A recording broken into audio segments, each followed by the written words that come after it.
Doutora Simone, a incidência de crimes cibernéticos tem aumentado muito? Tem aumentado muito, sim, em níveis assustadores, exponenciais, mas a gente tem uma grande dificuldade nesse assunto, que são as estatísticas a respeito desse aumento. Aqui no Brasil a gente não tem nenhuma legislação que obrigue a vítima a reportar um crime, por exemplo, de invasão de site ou de fraude.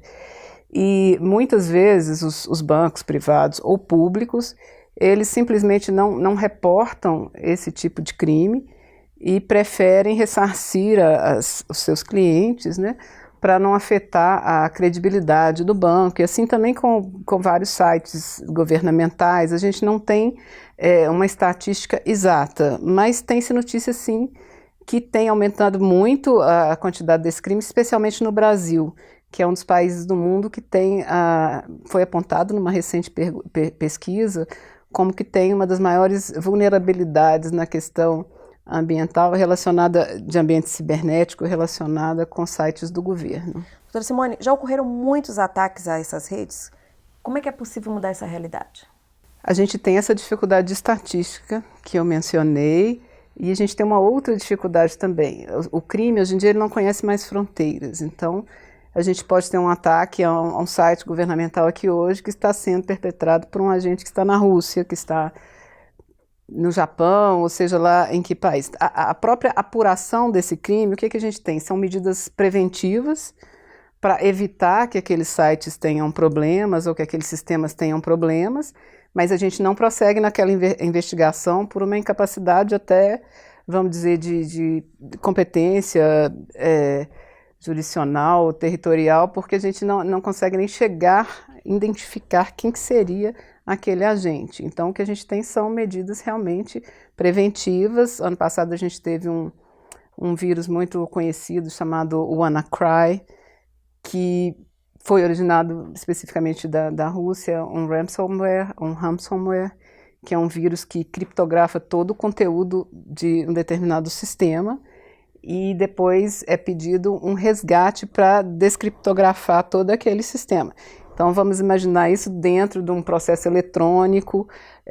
Por exemplo, o WannaCry chegou a ameaçar o Tribunal de Justiça de São Paulo, que teve que desligar todos os seus computadores, IBGE, uma série de outros órgãos. Qual a investigação que sucedeu, né, após essa ameaça? Nenhuma, porque na verdade a gente não tem nem ideia de onde partiu a ameaça, a gente só tomou providências contra ela. Então estamos ainda numa fase, o poder público ele tem sérias dificuldades, a gente tem uma máquina administrativa muito, muito pesada, muito difícil de se aperfeiçoar. As forças policiais também têm vamos dizer assim, não são muito bem equipadas para lidar com esse tipo de crime. A gente tem dificuldades práticas que primeiro têm que ser enfrentadas antes da gente ter até uma evolução da própria legislação. Esses crimes recebem a devida punição, considerando até essas dificuldades que se encontram para identificar? Bom, na prática a gente tem essa dificuldade. Eu vou falar em tese, abstratamente, esses crimes. Os cibernéticos próprios no Brasil, eu tenho a impressão que são apenados eles têm uma pena muito pequena, mínima possível. Por exemplo, o crime de invasão a sites, ele tem uma pena, salvo engano, de 3 meses a 1 ano, que é praticamente nada. Acho que quase que estimula esse tipo de criminalidade. Os outros também não têm uma pena muito rígida. A única exceção que eu faço é aos crimes impróprios, especialmente aquele de produção, distribuição, oferta, venda de material de abuso sexual infantil pela internet, que é um crime tradicional que migrou para a rede. São, na verdade, vários tipos penais que são previstos no Estatuto da Criança e do Adolescente, e esses crimes, dentro de parâmetros internacionais, eles têm sim uma punição adequada, abstratamente falando, mas os cibernéticos próprios não. A senhora falou em crimes tradicionais, dá para explicar um pouquinho isso? Quais seriam eles? São aqueles crimes que nasceram antes do advento desse desenvolvimento de tecnologias. Por exemplo, a produção e distribuição de material chamado pornografia infantil. Eu não gosto muito desse termo porque remete a gente à pornografia adulta, que requer consentimento, né? Na verdade aquilo é material de abuso sexual infantil, mas a legislação trata como pornografia infantil. É um crime que já se encontrava praticamente controlado, ele já tinha sido, vamos dizer assim, reprimido, não havia muita prática. E o desenvolvimento da tecnologia, não só da internet, o fato da gente poder fazer um vídeo digital que não necessita ir até um laboratório, para uma foto para ser revelada, por exemplo, a pessoa faz e ela já tem acesso àquele material. A desnecessidade de utilização de correio, onde havia muita fiscalização também, não existe mais. A possibilidade de anonimato na rede, através da Deep Web, através de sistemas peer-to-peer, mascaramento de IP, ou seja, uma série de circunstâncias fizeram com que esse crime, que já existia, por isso que eu falo criminalidade tradicional, e que acabou migrando para a rede, hoje que quase que exclusivamente esse crime é praticado pela internet, ele tivesse um renascimento, né, e uma explosão. A gente tem, eu diria que estamos vivendo um momento muito sério de falta de controle desse tipo de criminalidade que afeta esses seres tão vulneráveis que são as crianças e os adolescentes. Pois é, como é que a senhora avalia a apuração e a punição da pedofilia no Brasil? Me abstraindo um pouco da questão da investigação em si, porque eu acho que a gente tem um volume muito maior de casos do que efetivamente é levado ao judiciário por uma dificuldade operacional das forças policiais, que estão tendo dificuldades, a gente tem que reconhecer, em lidar com uma criminalidade mais palpável, né? A gente não tem viaturas, não tem policiais, ou seja, para lidar ali com aquele crime do dia a dia, o roubo, o furto, o latrocínio, a gente já tem sérias dificuldades. Então, para deslocar essa força policial para trabalhar com esse novo tipo de crime, por enquanto, eu ainda acho pedir muito, né? A gente tem que equipar nossas polícias, temos que treiná-los, né?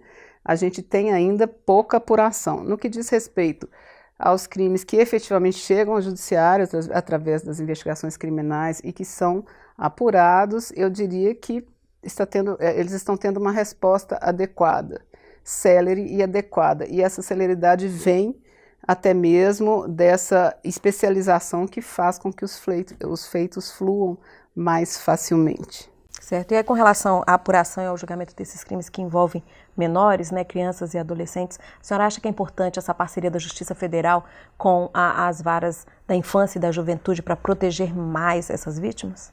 A parte criminal, ela não envolve só identificar o culpado, né, o eventual culpado, de maneira imparcial, mas envolve necessariamente uma proteção e um tratamento especial dessa vítima criança.